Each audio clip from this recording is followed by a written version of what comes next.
হ্যাঁ কও কুলির মায়ে উঠলো ডেকে কলিও বুতার ওই পালকির মধ্যে বসে দেখি কার কোন ঘর বড় ঘরে যাব না আমি ছোট ঘরে যাব ওই শাশুড়ি ননদের সাথে দুইয়ে কথা বলিব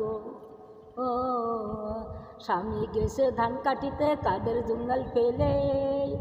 তোমরা দুজন পাল্টাও আমি এলে দি ঘরে আছে বাসি বিছানা তুলে আসিবি ভাত রানবো অম্বল রানবো আরও রানবো খাটা ওই নবনের থলিতে হাতে দেখি নবন নেই এক ফুটা কায়লা নিচে 109 কোন বাবারে দিলি থাকলে তোমার নবনের থলি চললাম বাপের বাড়ি ও মাগি তুই ফিরে আয় মাগি খাই পান্তা ভাত আরও খাই মাগি খাই গরম ভাত আরও মাগুর মাছের ঝোল ওই মিঞ্জরে দেয় পান্তা ভাত আরও টেঙ্গা গোল মাগি সেই খাট পালঙ্গই আরও দমের গদি ওই মিংসরে দেয় ছিঁড়া খাতায় আরও বাদে পাটি ভাবি